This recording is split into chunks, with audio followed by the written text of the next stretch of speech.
La conferencia de hoy, Ansiedad y Depresión, las enfermedades del siglo XXI, de la mano de nuestra compañera Nuria Pérez Iranzo. Queremos dar las gracias a Metaprosa, que nos acoge en su casa, a la Consejería Cultural y Científica de la Embajada de España en el Reino de Bélgica y a la Universidad Española a Distancia en Bruselas. Y ahora tengo el gusto de dar paso, como he dicho, a nuestra compañera Nuria Pérez Iranzo, que es psicóloga clínica, terapeuta familiar, sexóloga, clínico MDR y especialista en trauma. En Alicante fundó el Instituto Psicotrauma y trabajó en el Juzgado de Menores como psicólogo pericial, entre otros. Colaboró con el Colegio de Psicólogos formando a psicólogos en el tratamiento del trauma sexual.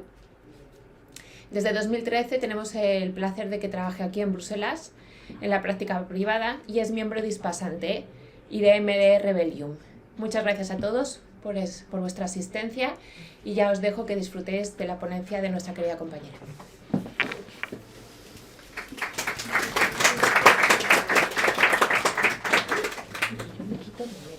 Bueno, ahora las tengo las dos. La ansiedad la tengo a tope, porque no me imaginaba este interés, ¿no? Muchas gracias por venir, porque el tiempo, el gris, la hora que es, la verdad es que dan ganas de estar en casa, en el sofá con la mantita, así que os lo agradezco mucho. Así que espero que, bueno, sea útil y podáis aprender algo de esta charla. ¿Por qué he elegido estas tres, no? Porque voy a hablar de las tres, de la autoestima, la depresión, la ansiedad, en ese orden. Y las he elegido porque es la vida misma, ¿no? Todo el mundo podéis escuchar a gente que dice, uy, estoy deprimido, o tengo una ansiedad. Hay incluso gente que viene a mi consulta y me dice, bueno, yo sé que mi problema es que tengo poca autoestima, como si fuera en sí mismo un diagnóstico. Entonces, son tres términos que están entre nosotros, que todo el mundo los utiliza, ¿no? Entonces, yo quería un poquito, pues, contaros exactamente qué es, ¿no? Cada uno de los tres términos. Y de alguna manera que os ayude a utilizarlos bien y a distinguirlos bien, uno de otro. Empecemos con la autoestima. ¿Qué es esto de la autoestima? ¿No? Cuando la gente dice, esta persona no tiene nada de autoestima, o ¡buah! Tiene una autoestima tremenda. ¿Eso qué es? En realidad, si la separamos, porque es una palabra compuesta, tenemos el auto, que viene del griego, y que es propio, por sí mismo, tuyo, ¿no? Y el individual. Y estimar. El estimar viene del latín, y fijaros que tiene que ver con el precio, fijar un precio, fijar el valor. Con lo cual, si nos juntamos las dos, lo que estamos hablando de la autoestima es la autovaloración. Es la valoración que nosotros nos damos a nosotros mismos. ¿Cómo nos valoramos? Cuando dices, ¿tiene mucha o tiene poca? En realidad es si se valora mucho o si se valora poco. Y esto de la valoración, cuando hemos aclarado que la autoestima tiene que ver con el valor que damos, ¿no? El valor sería el foco central. ¿A qué le damos valor nosotros en esta sociedad? Seguro que ya estáis pensando las cosas, que en esta sociedad están más valoradas. Pues efectivamente, la riqueza, la popularidad, las redes sociales es un buen lugar para encontrar los puntos donde más valoramos, ¿no? en esta sociedad. La delgadez, la juventud, y os sonará, esto es lo típico.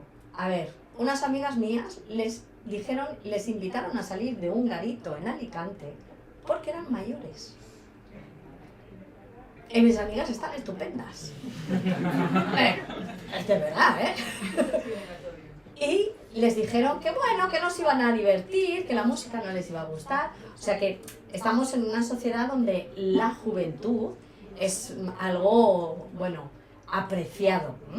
Y bueno, ahí las farmacéuticas y las empresas cosméticas lo saben muy bien y están generando un montón de productos para mantenernos jóvenes. La delgadez. Estamos en una sociedad gordofóbica. Todo el que tiene una grasita, ya se puede ir al gimnasio, hacer recomendaciones, porque lo que se está pidiendo que la sociedad sea una sociedad delgada.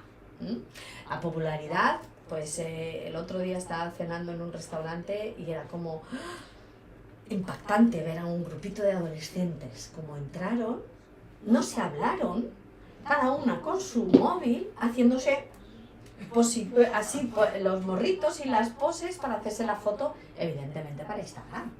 O sea, estamos en una sociedad donde estos aspectos se le dan mucho valor. ¿Qué más cosas se le da valor a esta sociedad? El poder. El poder en todas sus vertientes. Puedes no tener riqueza, pero si tienes poder, puede ser que piensen que tienes riqueza. El estatus. Muchas veces mucha gente no toma decisiones o se mete en determinados puestos de trabajo por el dinero solamente, sino por el estatus. Cuanto más estatus, más valor. La ostentación, como las niñas estas, ¿no? de Instagram que necesitaban ostentar lo maravillosas que eran, lo chulas, la valoración que ellas tenían sobre sí mismas de ir a un restaurante. La apariencia.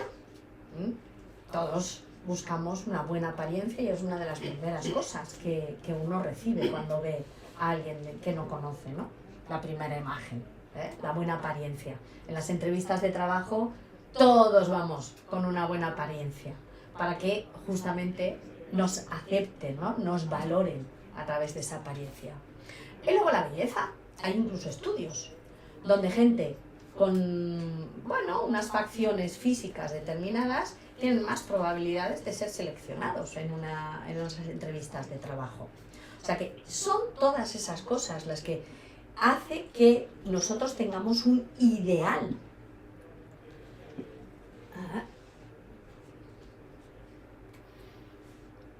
Se ha quedado parado. Tenemos el ideal de lo que nuestra sociedad nos transmite que es ideal. Entonces tenemos el yo ideal. Pero resulta que luego, no sé por qué, no. Vale. Tú tienes tu yo ideal, te miras al espejo y te comparas. Evidentemente, hacemos continuamente una comparación. Tengo un Michelin más, tengo otra arruga más, me faltan 20 centímetros. Continuamente estamos haciendo ese tipo de comparaciones. Si encima tenemos a alguien cercano, una compañera de clase, un compañero de trabajo, una vecina, una hermana, una tía, una madre, que entran dentro del yo ideal, la comparación aún es más dura, porque encima lo tienes cerca. ¿Qué ocurre cuando hacemos esa comparación? Pues si decimos, venga, va, voy a cambiar, me voy a poner a régimen, me voy a comprar unos tacones, voy a hacer deporte, voy a comprarme un nuevo maquillaje, voy a hacer cualquier cosa para que mi yo real se acerque al yo ideal. Voy a estudiar más, voy a intentar sacar esta oposición, voy a intentar comprarme un coche más chulo, voy a pedir una hipoteca. Estamos en el momento de acción para acercarnos a ese yo ideal. ¿Qué ocurre?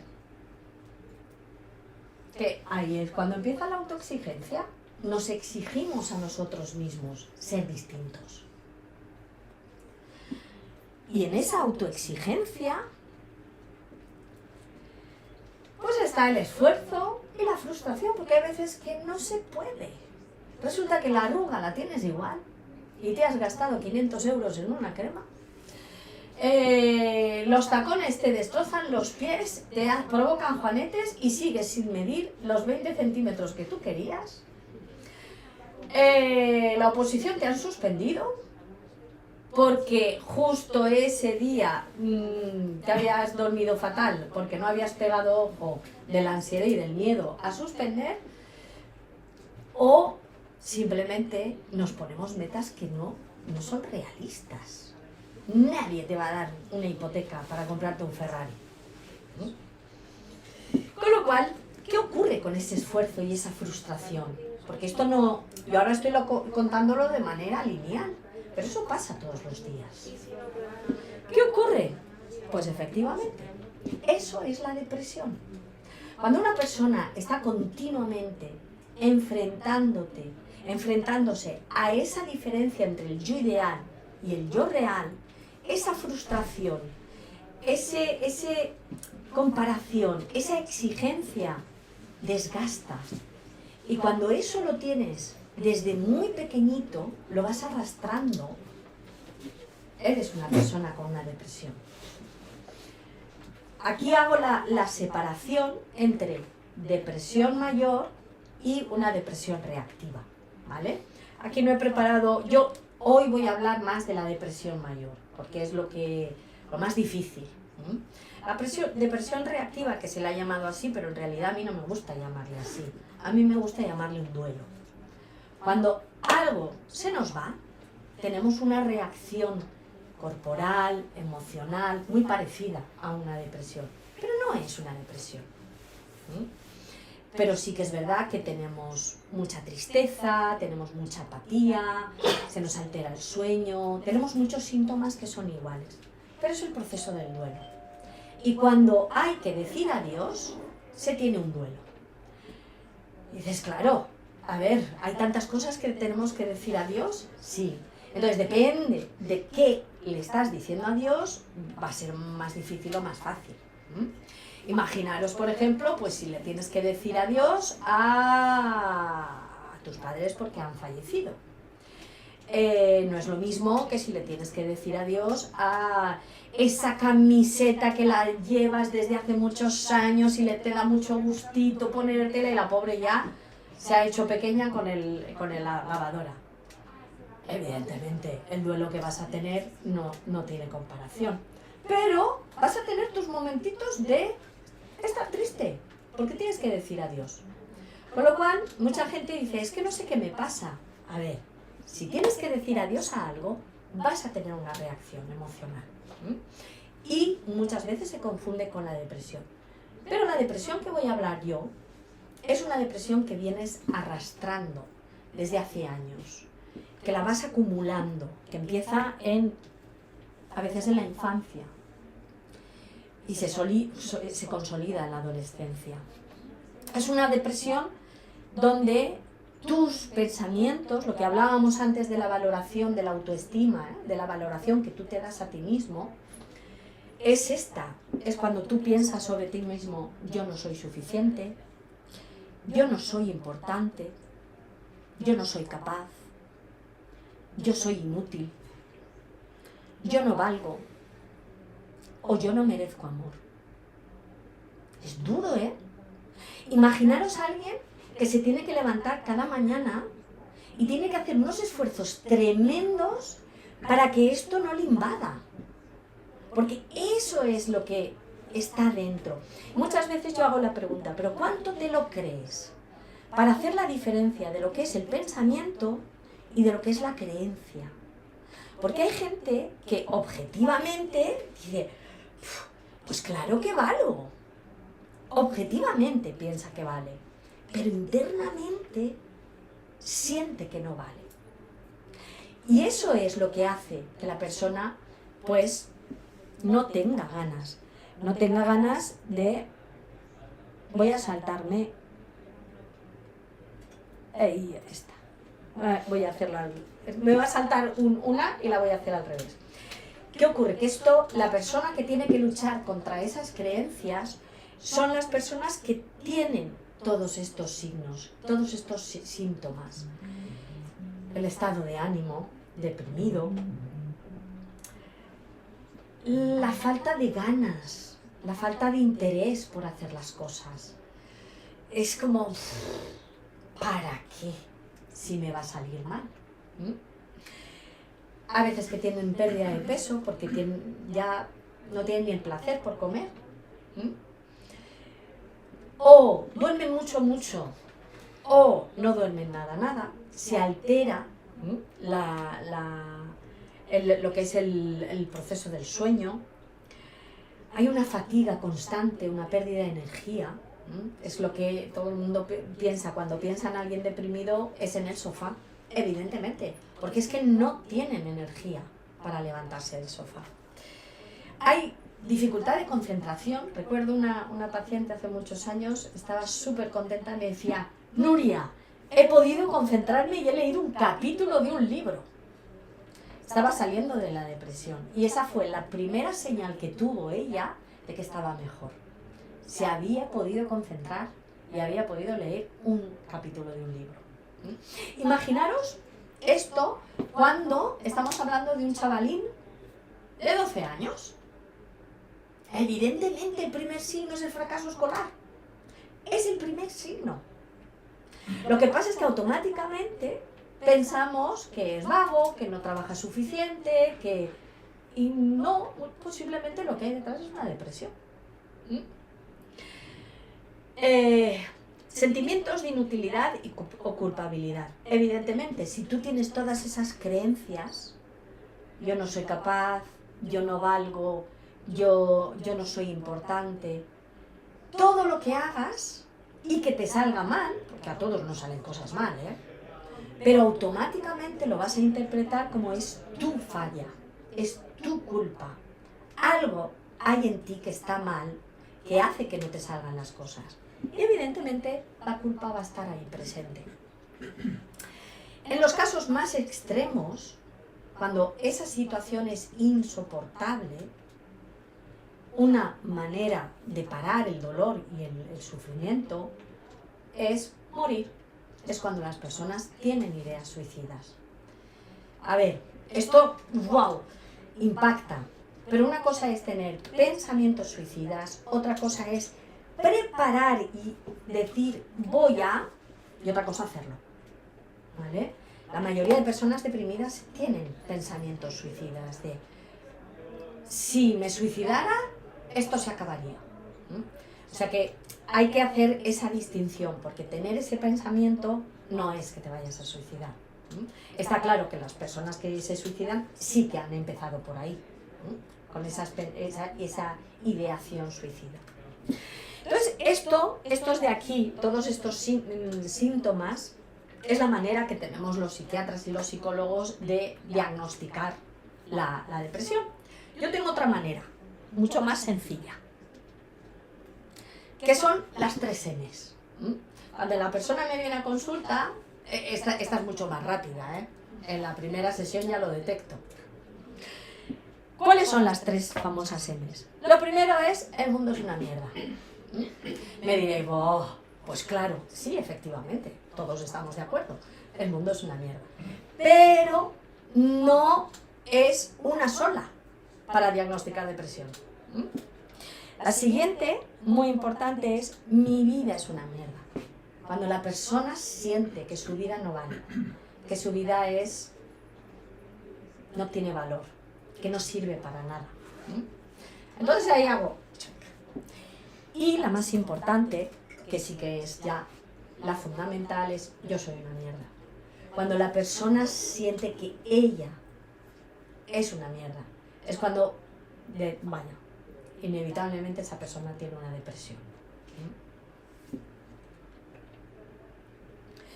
Y ahí es cuando vamos a ver, porque muchos habréis oído que en general los psiquiatras dan medicación antidepresiva y ansiolítica, porque suelen ir de la mano. Suelen ir juntitos, la ansiedad y la depresión, pero no son igual. La depresión, como había contado, está muy relacionada con el pasado, con todo lo que te ha pasado, que es malo, y evidentemente provoca tristeza y culpa. Todo lo que ha pasado lo has hecho tú porque hay algo en ti que no va bien, son cosas que no te han salido bien, son errores o malas decisiones que automáticamente te ponen en posición de culpa. Yo soy culpable, yo lo he hecho mal, yo tendría que haberme dado cuenta, y si Entonces ahí te quedas atrapado en esas emociones. Esas son las emociones de la depresión. En cambio, la ansiedad es distinta. La ansiedad es el futuro. Es miedo al futuro. Y la emoción que está vinculada a la ansiedad es el miedo. De hecho, yo es una de las primeras cosas que hago en consulta. Yo no hablo de ansiedad. Automáticamente traduzco. No. Tú lo que tienes es miedo. Porque es miedo. Pero queda muy mal decir, tengo miedo. Porque automáticamente, mira, lo podría haber puesto en lo que la sociedad valora. No se valora tener miedo. Automáticamente. Si tú dices a la gente, no, tengo miedo, enseguida te dicen, no, hombre, no, si no tienes por qué tener miedo. Ya, pero tengo miedo. En cambio, si decimos, tengo una ansiedad, ay, sí, es que la ansiedad es más mala. Te comprendo perfectamente. Eso es una de las primeras cosas que hago en mi consulta. Yo pongo nombre a las cosas. Y la ansiedad es igual a miedo. Y es miedo al futuro. Ansiedad es miedo al futuro. Y dices, bueno, ¿qué se ve, ¿no? Para diagnosticar, porque dices, pues todos tenemos, en algún momento determinado, todos tenemos miedo al futuro. Pero solamente cuando tienes realmente un cuadro clínico, cuando aparecen todas estas cosas, es cuando dices, es un trastorno por ansiedad. Pues continuamente estar preocupado. Continuamente. Si pongo esto aquí, automáticamente alguien ansioso vendría y me lo pondría ahí por miedo a que se caiga. Alguien ansioso estaría preocupadísimo de las calles mojadas por si acaso nos resbalamos y nos rompemos una pierna. Todo es fuente potencial de peligro. Evidentemente, aunque te dicen, pero hombre, no te preocupes tanto, si no pasa nada. Claro, ese es el problema, que no pueden parar. Su cabeza va... y antes de que tú hayas pensado en la posibilidad de que el vaso se pueda caer, ellos ya te lo han metido dentro. Es una sensación, ves a las personas que están moviéndose, están con una sensación de sentirse al límite. La inquietud, eso que dices, está nervioso, y es que tu sistema, tu cuerpo, tu sistema parasimpático está preparado para la acción, por si acaso. Con lo cual, claro, los niveles de cortisol son siempre muy altos. Eso provoca fatiga, una sensación de fatiga crónica en muchos casos. Otra cosa que también provoca la dificultad de concentración o la mente en blanco. Vuelvo a repetiros, imaginaros eso en un niño de 12 años. Y la mayoría de los niños de 12 años tienen ansiedad. Porque el colegio es un lugar ansiógeno. Y los que estáis más cerca de mi edad, quizá, ¿os acordáis cómo nosotros nos sacábamos la ansiedad en el colegio? Primero, comedores de uña, evidentemente, ese es el lugar número 1 para sacar la ansiedad.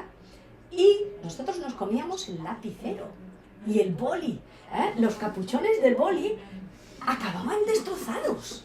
O sea, yo recuerdo de compañeros de haber un bolígrafo Bic, que es plástico duro, pues así pequeño, a trozos. Esa es una manera que tienen los niños de sacar la ansiedad. Porque, repito, el colegio es un lugar ansiógeno. Irritabilidad, te molesta todo. Todo. Los ruiditos que hace el de al lado que come, vuelvo otra vez al colegio. Seguro que a vosotros os ha tocado. El profesor que hace, ¿quién ha hablado? Está bien preparado. O, shh. Esos profesores tienen ansiedad.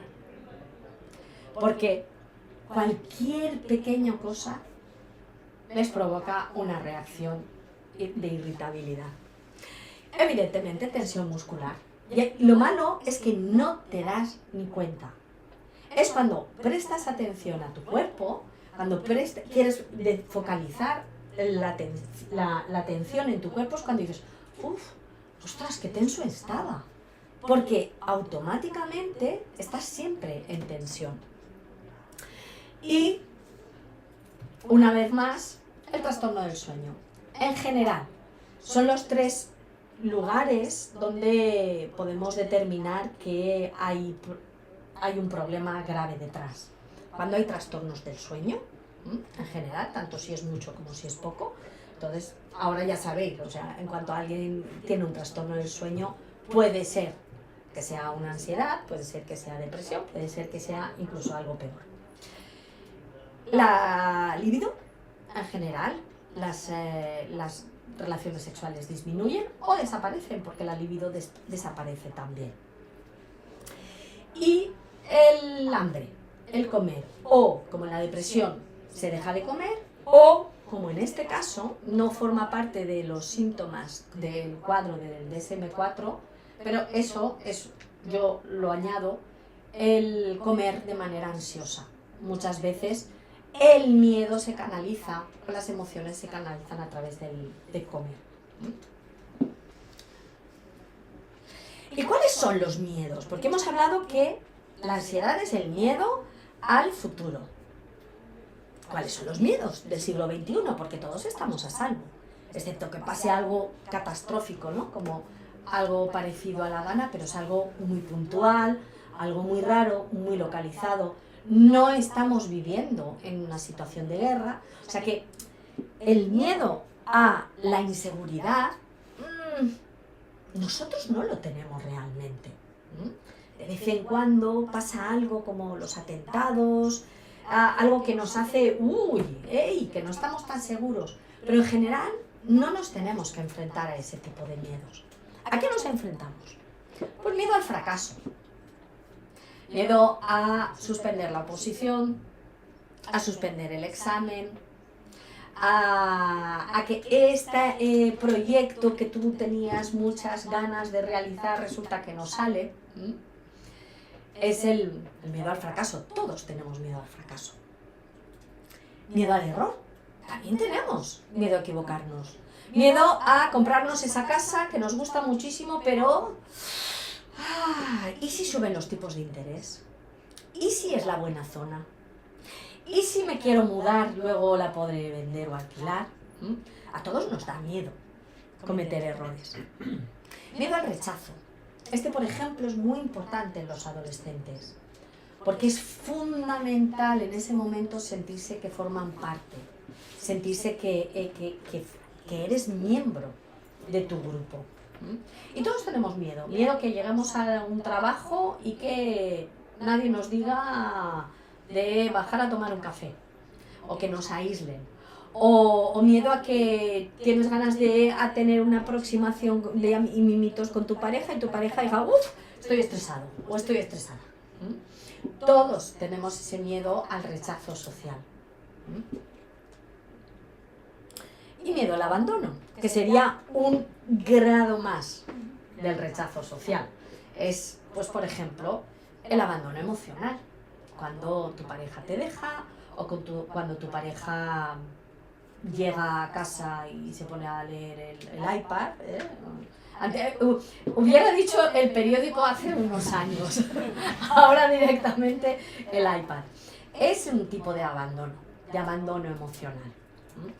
Y evidentemente, el miedo es pensar que puede ocurrir. Por eso es miedo al futuro. O sea, cuando tú llegas a un trabajo nuevo, todos tenemos la bola en el estómago. ¿Por qué? Pues porque no queremos que nos quieran, que nos acepten y que formemos parte de ese trabajo. Entonces vas ahí. Cuando tenemos un examen, todos tenemos miedo al examen. Vas ahí con la bola. Pongo ahí porque la mayoría de las veces se localiza ahí. Muchas personas lo localizan ahí, en el estómago. Hay otras que en el pecho. Por eso cada uno tiene que aprender dónde localiza esas emociones. Y decís, bueno, si acabo de decir que todos tenemos esos miedos, vale, ¿por qué unos tienen ansiedad y por qué otros no? O por qué unos lo afrontan más o menos y otros no. Pues ahí es cuando vuelvo otra vez con la depresión. ¿Os acordáis de la persona deprimida? ¿Qué creencias? Que yo no soy suficiente, que yo no soy importante, yo no soy capaz, yo no valgo, yo no merezco ser amado. Imaginaros esas personas que tienen esas creencias ya dentro, si se tienen que presentar a un examen. Lo van a pasar fatal. Fatal. ¿Por qué? Porque piensan que no son capaces. Ya, de por sí. No después del resultado. No. Antes piensan que no sois capaces. Con lo cual van a ir con muchísima ansiedad a ese examen.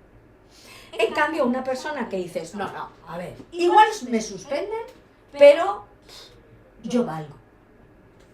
Aunque me puedan suspender. Es decir, las situaciones de la vida que nos pueden venir negativas no les va a alterar la imagen que ellos tienen de sí mismos. Por eso cuando dice, es que no es fuerte, esta persona no es fuerte, porque fíjate, ha suspendido y se ha hundido. No tiene nada que ver con que sea fuerte o débil. Tiene que ver con qué tiene detrás que lo sustenta. En teoría, claro, si tú piensas que eres suficiente, que eres importante, que eres capaz, que vales y que mereces ser amado, pues un suspenso, a ver, no te va a gustar nada. Pero nada. Pero no va a cambiar la estima y el valor que tú tienes de ti mismo. Voy a poner otro ejemplo más impactante. Cuando te separas, el de yo no merezco amor. No es lo mismo separarse teniendo la creencia yo merezco ser amado, y nos podemos separar porque nos hemos aburrido, porque tenemos otros intereses, porque él busca una mamá y yo busco un papá. Vete tú a saber. Miles de razones por las cuales una pareja no puede seguir conviviendo, ¿no? Pero cuando tú piensas internamente que no mereces ser amado, ¡wow! Ese divorcio es duro. Ese divorcio es muy duro. Y es el activador para una depresión. En cambio, si tú dices, no, si yo soy muy molona, claro que sí, y yo claro que merezco ser amada con lo molona que soy, ese divorcio es mucho más fácil de asumir. Vas a tener duelo, como os había dicho antes, el duelo clásico, con tu enfado, con tu culpa, con la tristeza, en todas las fases del duelo, pero evidentemente tu idea de ti misma no se toca. En cambio, la persona que viene con este cuadro de creencias, ese divorcio va a ser mucho más duro.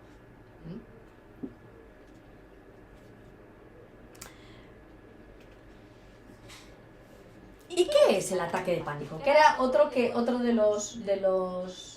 Cuando envié la información a un grupo, me hizo mucha gracia una chica que conozco que decía, a ver, ¿quién no ha tenido un ataque de pánico? Pues a mí me interesa la charla. La verá online.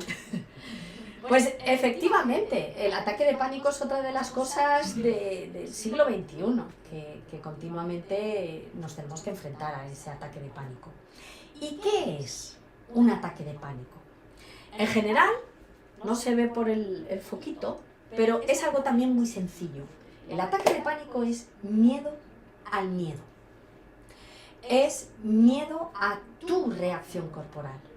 Todas las emociones tienen una reacción corporal. Tu cuerpo se activa. Tú sientes las emociones en tu cuerpo. Las emociones duelen. ¿Qué ocurre? Si tú automáticamente interpretas que eso no es normal, que no te debería de estar pasando eso, que algo va mal, si te estás sintiendo eso, es que algo va mal, es que tu cuerpo está respondiendo raro, es que a ver si te está dando un ataque al corazón, porque encima se parece mucho. Hay veces que tienes presión en el pecho, hay veces que tiemblas, sudores, O sea, se parece mucho a un ataque al corazón. Automáticamente, como tú no sabes discriminar, no sabes distinguir que lo que te está pasando es una emoción, automáticamente tienes muchísimo miedo, evidentemente. Y de ahí el ataque de pánico, porque imagínate si crees que te estás muriendo.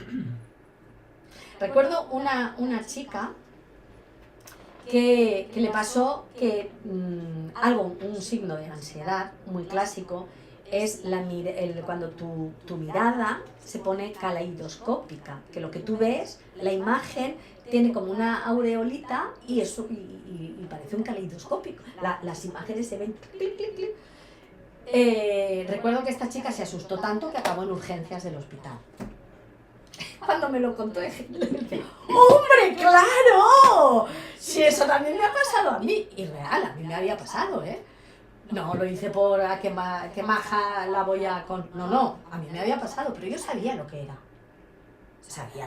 Estaba atacadísima. O sea, mis niños pequeños, tenía el trabajo, las compras, los niños en el supermercado.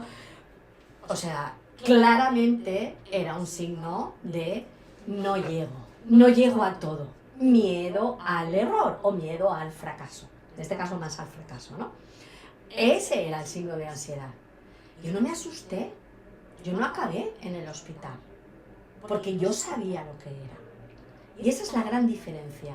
Y eso es lo que provoca el ataque de pánico. Cuando las señales que te manda tu cuerpo no las sabes distinguir, no las sabes interpretar, piensas que estás enfermo y piensas que te vas a morir. Y evidentemente, a todos nos da miedo eso.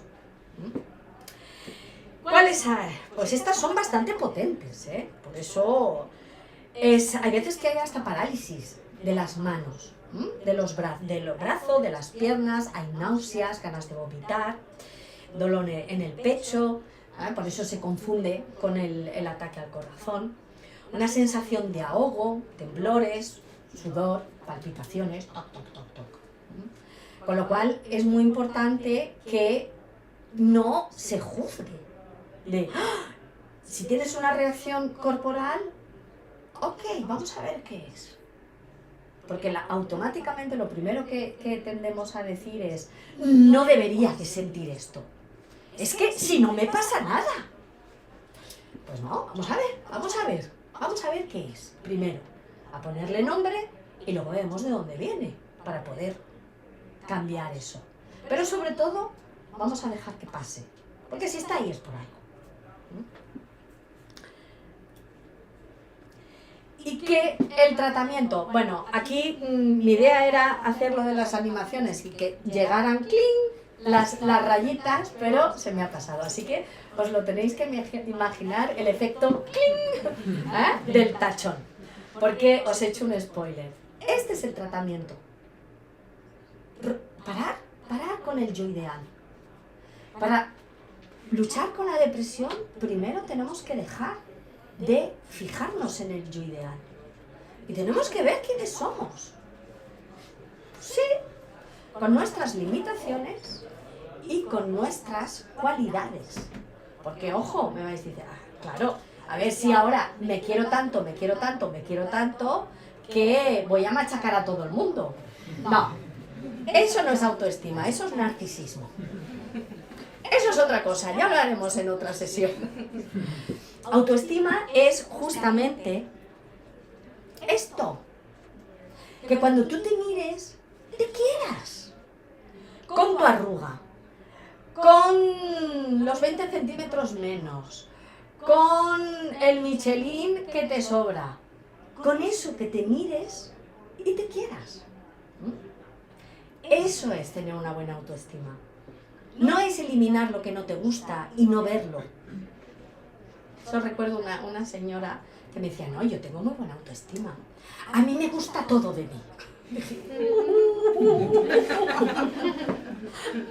mía, aquí tenemos más trabajo.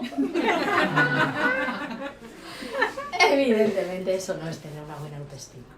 Una buena autoestima es saber que se te olvidan las cosas, que tienes dislexia, que tienes discalculia, que se te caen las cosas y se rompen, que pegas golpes con el coche en los garajes, que cometes errores, que te equivocas, pero aún así te quieres. Y este es el emoji que más me gusta, porque esto es el tratamiento, ¿no? El objetivo del tratamiento es que la persona consiga verse de esa manera. Y bueno, yo creo que ya con esto para mí sería el final de la sesión, y espero haber puesto un granito, ¿no?, de arena para que empecéis a nutrir esto, ¿no?, y a hacer crecer esto dentro de vosotros. Así que, de ver, os dibujáis un emoji y os lo ponéis en el baño, en el espejo del baño, para veros y recordaros que esa es vuestra tarea del día. Miraros con ojitos de amor. Muy bien.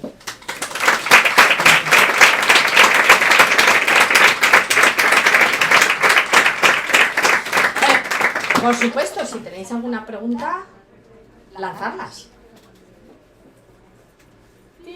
Menos mal. Siempre hay preguntas. Antes de venir he preparado un poco y he visto en el diccionario de la Real Academia qué significa la depresión. Perdonar un momentito, es que tiene que entrar un momento. Pero es que tengo que controlar la narración. Perdonad, gracias.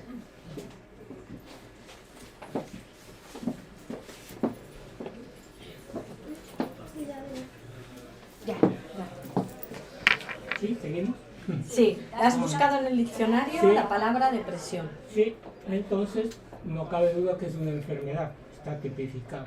La depresión es una enfermedad y dice, enfermedad o trastorno mental que se caracteriza por una profunda tristeza, decaimiento anímico, baja autoestima, pérdida de interés por todo y disminución de las funciones psíquicas.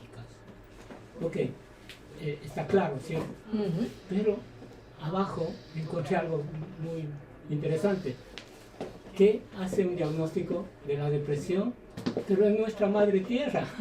Dice, y abajo dice, como acepción dice, depresión, parte o porción de la superficie de una cosa, especialmente de un terreno inferior o más hundido que las partes que le rodean. Es increíble cómo la tierra también tiene ese significado, ¿cierto? ¿Por qué? ¿Y por qué hago alusión a esto? Por todo lo que estamos pasando ahora por el cambio climático y cómo influye también en cada persona. Como cuando hay demasiada lluvia, cuando está demasiado triste el ambiente, nos afecta tantísimo. Y eso nos provoca una depresión, o casi. No creo que sea tan fuerte, pero en realidad ver a personas tristes es contagioso. Me pasa a mí mucho. Entonces eso como que le obliga a uno a aislarse un poco, ¿es cierto? Digo, yo no me quiero contagiar, yo soy feliz en mi casa y nadie me molesta, pero también es una cosa un poco egoísta. Pero el asunto es esa comparación que encontré por casualidad. Sí, es bonita. Para darnos cuenta, ¿no? Cómo la tierra también tiene sus depresiones. Esas serían más terrenales, más físicas, ¿cierto? Pero la comparación es buena. Sí, es bonita, es muy bonita, sí. De hecho, me lo voy a apuntar como una imagen, ¿no?, de la depresión, las depresiones terrestres. Sí. Muchas gracias por tu aportación. Bueno. Por ahí detrás.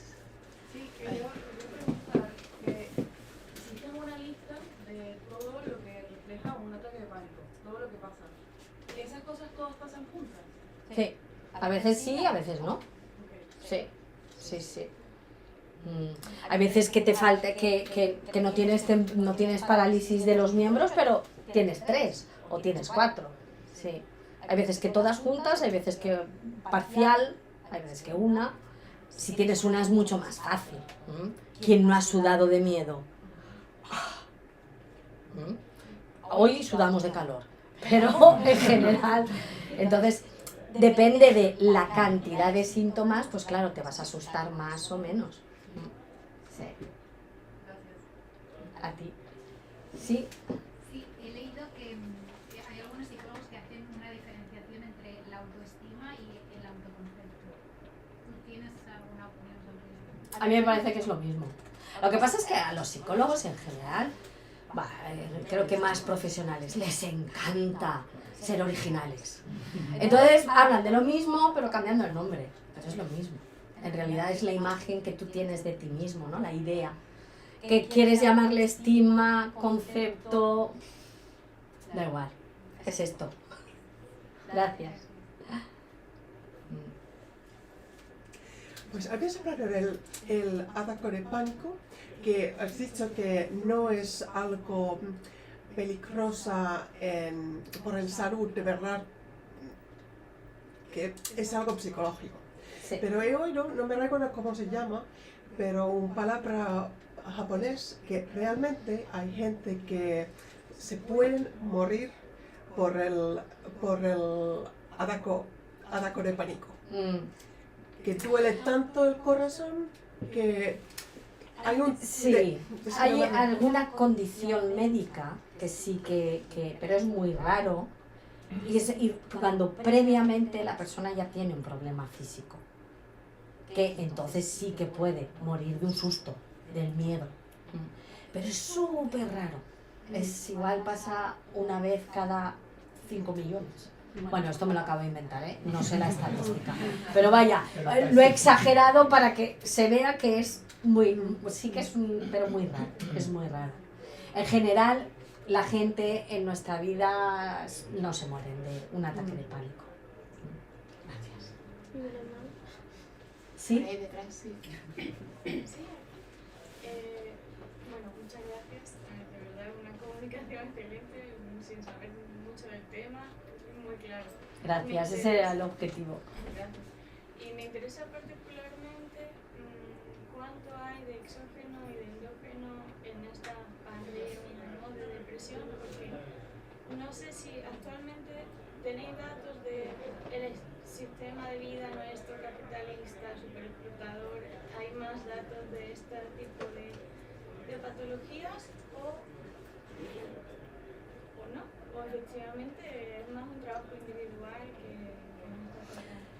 Yo creo que, y voy a volver atrás para, a ver, la que... para un poco tener... a ver, esta. A ver, yo creo que nuestra sociedad nos está empujando a esto. ¿Vale? Tenemos una sociedad competitiva, con lo cual lo del yo no soy lo suficiente a la orden del día. En el trabajo, siempre lo puedes hacer mejor, siempre hay alguien que va a querer tu puesto y va a intentar, entonces con lo cual tú tienes esa creencia, yo no soy suficiente. Yo creo que esta sociedad está empujando hacia ahí. ¿Qué ocurre? Que también es verdad que esto es endógeno. ¿Por qué? Porque este niño que os contaba que tiene fracaso escolar, en el fondo tiene una depresión y es porque piensa que no es suficiente, porque cada vez que trae un 7, y esto es real, su padre le dice: yo no te firmo las notas con menos de un 7.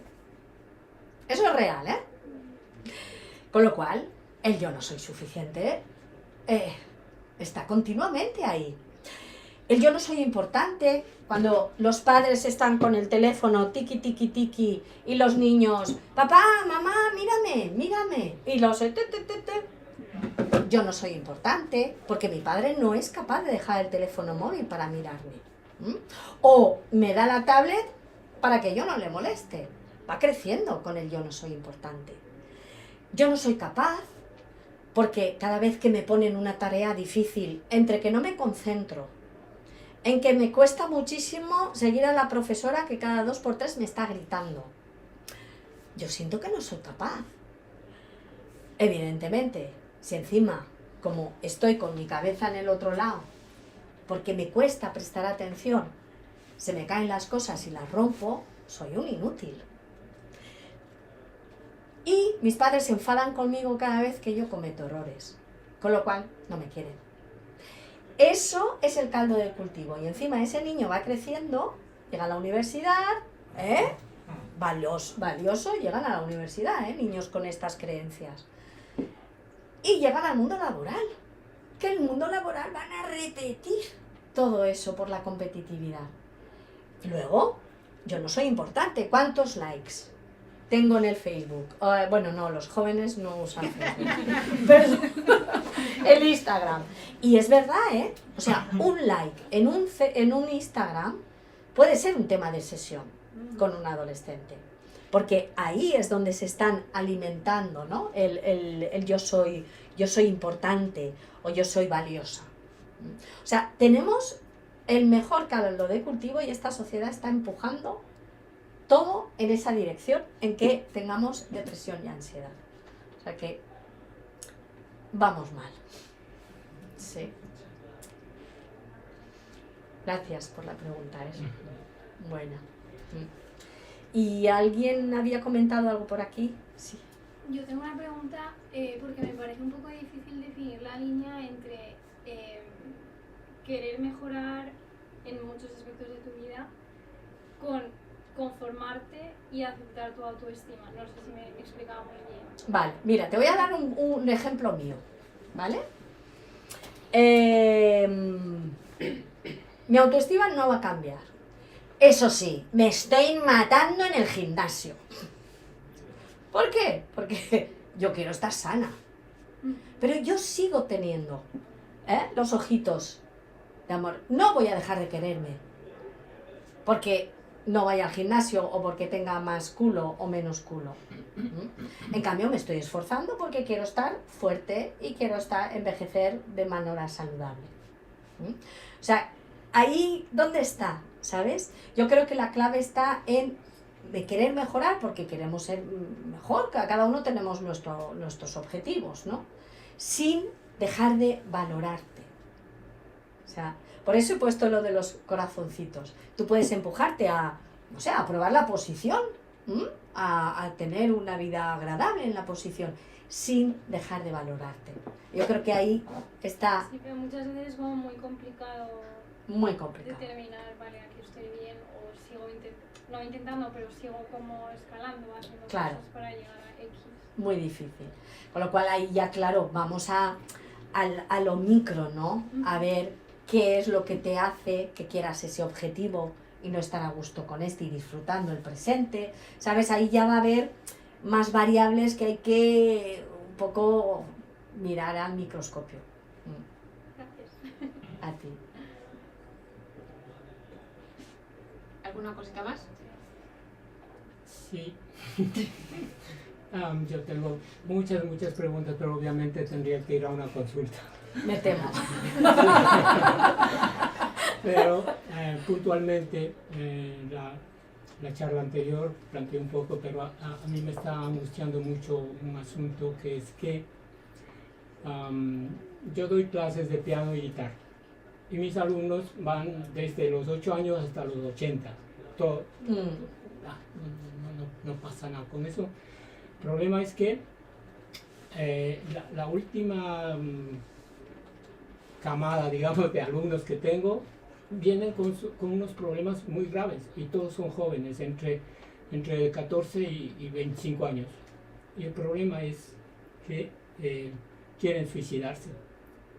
Les agobia, yo digo, son tonterías, pero les agobia tanto que en vez de yo darles la clase de piano, les doy una charla de calmación, como yo digo.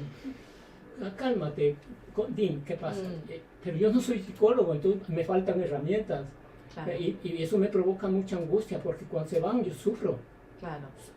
No tengo una solución que darles. Sí tengo, pero no me meto ahí porque ya es en el campo familiar. Por ejemplo, el chico que quiere matarse porque su mamá no le quiere directamente, le ha traído desde el yo no merezco amor. Sí. Justo. Entonces le ha traído a la fuerza de donde él vivía, de Ecuador, vivía con sus abuelos, ha crecido ahí, y ella por sentimiento de culpa le ha traído a la fuerza. Y aquí le da un maltrato terrible porque está casada con un señor belga que le trata mal a este niño. Y él no soporta. Dice, yo quiero volver y no me dejan, yo quiero irme donde mi papá, que le llama al abuelo. Y me cuenta todo eso y yo le digo, trata de ahorrar para que te compres tu pasaje y te vas. Ya tiene 26 años, es mayor de edad. Pero me da miedo mal aconsejar, porque de pronto él va y le dice eso a su mamá y yo ya me busco un problema. Hombre, con 26 años no es un menor. Sí, pero es un niño que tiene problemas un problema de autoestima y sobre todo que tiene como, no sé, como una pequeña atrofia mental. Ya, tiene alguna discapacidad. Sí. Entonces le cuesta discernir las cosas. Y todo lo que le dicen se lo toma personal y le aflige. Entonces, quizá hablar con la mamá. Ya intenté una vez y encuentro que es una persona intratable. Entonces yo no me quiero meter ahí porque voy a salir. Ahora peor entendéis, que el yo niño. no trabajo con niños pequeños. Justo por eso. Entonces, no sé, me aflige. Estás impotente. Sí, exacto, esa es la palabra, impotencia, porque ya quisiera yo ayudar a solucionar o hablar con su madre, pero es intratable. Y entonces me quedo frustrado, que es la palabra ahí. Claro. Me quedo frustrado. Y espero que llegue a la siguiente clase a ver si ya está mejor y eso, pero va a peor. Bueno, yo creo que sin darte cuenta ya le estás ayudando mucho. Sí. Porque has sido capaz de hablarlo contigo. Porque ese es el primer paso. Hay muchos adolescentes que no hablan. Sí. No sienten que tienen ningún lugar para expresarse. Pero yo qué hago, porque me quedo frustrado, no sé cómo, bueno, cómo quizá solucionar eso. esto te haga una guía de estas semillitas que tú tienes que ir metiéndole, ¿no? Poquito a poco. Ir regando esas semillitas para que él vaya teniendo esas creencias sobre sí mismo. Bueno. Y aunque parece que no, de verdad, se deja una señal. En el lugar de ese niño de que desde los 12 años ha tenido depresión y ahora tiene 50 y en todo ese tiempo ha tenido depresión, ha producido cambios neuronales a nivel neuronal. A ver. ¿Esa depresión continuada? Sí, porque yo no os he hablado porque me parece un poco tostonazo. Solamente a los que nos gusta esto de las neuronas y lo biológico les interesaría. Pero todo esto tiene el paralelismo en el cerebro, evidentemente. Por eso los antidepresivos funcionan. Porque ha habido cambios cerebrales en el cerebro y tu cerebro ya, digamos que funciona de una determinada manera, segrega unos neurotransmisores, los segrega de una determinada manera y hay. De ahí a que sea irreversible, yo no lo he visto. Porque yo he visto escáneres cerebrales antes y después de terapia. Y hay cambios. Hay cambios hasta con la meditación y el yoga, ¿eh? Escáneres cerebrales.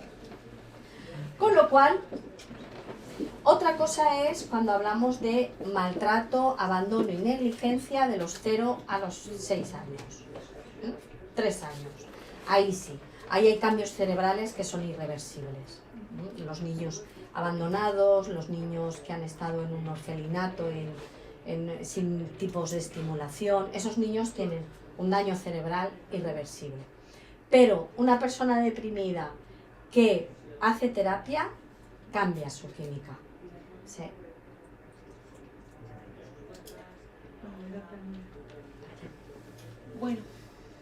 Bueno, si tenéis algo más, si no, le dejamos aquí. Por ahí. He visto. Vale. Bueno, pues darte las gracias. A vosotros todos por haber venido y haberme escuchado.